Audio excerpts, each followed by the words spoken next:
मेरी सासू माँ ने एक दिन अचानक मुझे अपने ससुर जी के साथ गांव जाने के लिए कहा। आवाज में हल्का सा तनाव था, लेकिन शब्दों में वही पारिवारिक जिम्मेदारी झलक रही थी जो अक्सर बहुओं से अपेक्षित होती है। प्रॉपर्टी का कुछ जरूरी काम था, जिसे देखने के लिए किसी भरोसेमंद व्यक्ति की जरूरत थी। पति हमेशा अपने दोस्तों और काम में व्यस्त रहते थे, इसलिए ये जिम्मेदारी मुझे दी गई। मैंने मन ही मन सोचा कि शायद ये सफ़र मेरे लिए भी एक बदलाव लेकर आएगा, क्योंकि लंबे समय से मैं घर और ऑफिस के बीच ही उलझी हुई थी।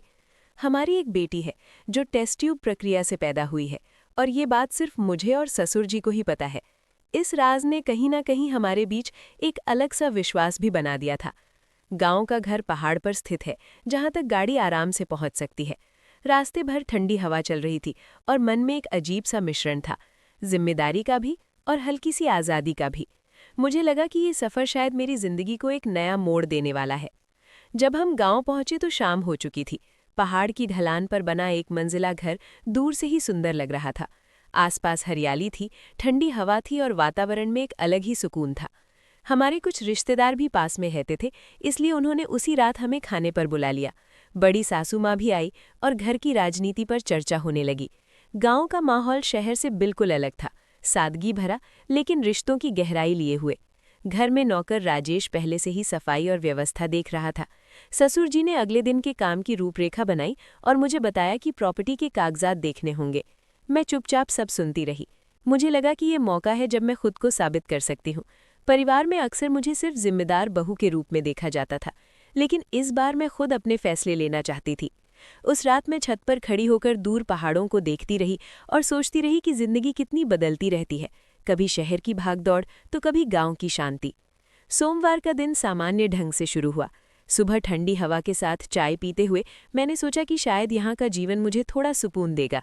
ससुर जी काम के सिलसिले में बाहर चले गए और मैं बड़ी सासू माँ के साथ बैठी रही। घर की परंपराएं, रिश्तेदारों की बातें और परिवार की जिम्मेदारियां, सब पर चर्चा होती रही। हमारे घर में ये नियम था कि बहू बिना पल्लू के किसी भी पुरुष के सामने नहीं जाएगी। मैंने हमेशा इस परंपरा का सम्मान किया है। मैं खुद को एक संस्कारी बहू मानती हूँ, जो परिवार की मर्यादा को सबसे ऊपर रखती है। लेकिन कभी कभी मन में ये सवाल भी उठता था कि क्या बहू होना सिर्फ जिम्मेदारियों का दूसरा नाम है? क्या उसकी अपनी इच्छाएं और विचार मायने नहीं रखते? दिन भर के काम के बाद शाम को जब ससुर जी लौटे तो उन्होंने मुझसे प्रॉपर्टी के कागजात पर चर्चा की। उनकी आवाज़ में हमेशा की तरह गंभीरता थी, लेकिन मुझे लगा कि वो मुझे एक जिम्मेदार साथी की तरह देख रहे हैं, न कि सिर्फ बहू की तरह। ये एहसास मेरे आत्मविश्वास को बढ़ा रहा था। अगले दिन मौसम अचानक बदल गया। सुबह से ही बादल घेर आए थे और दोपहर तक तेज बारिश शुरू हो गई। उस रात हम बड़ी सासू माँ के घर खाने पर गए थे। ससुर जी उनके पति के साथ बैठे थे और मैं बड़ी सासू माँ के साथ रसोई में बातें कर रही थी। घर की राजनीति और पुराने किस्सों के बीच समय कैसे बीत गया पता ही नहीं चला। जब लौटने का समय आया तो बारिश और तेज हो चुकी थी।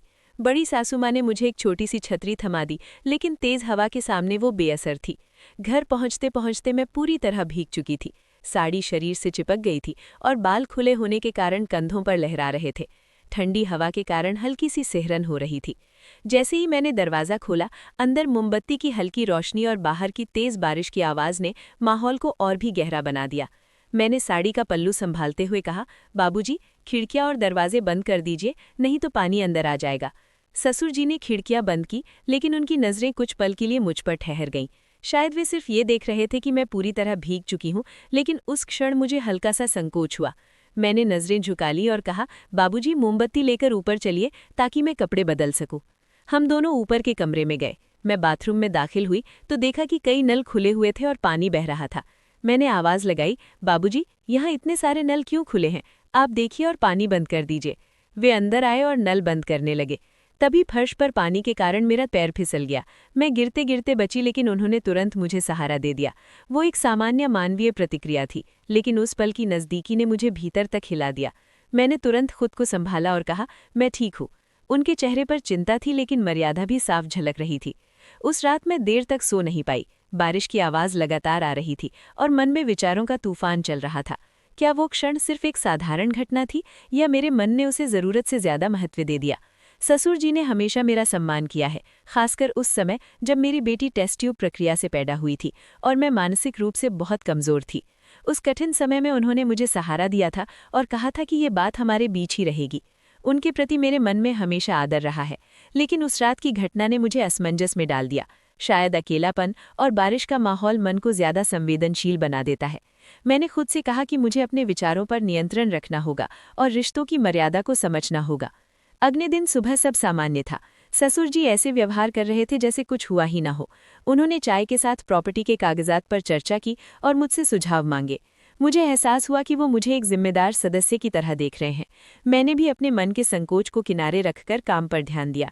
गांव में लोग हमें सम्मान से देखते थे और मुझे लगा कि ये सम्मान बनाए रखना मेरी भी जिम्मेदारी है। मैंने महसूस किया कि परिवार में भरोसा सबसे बड़ी पूंजी है।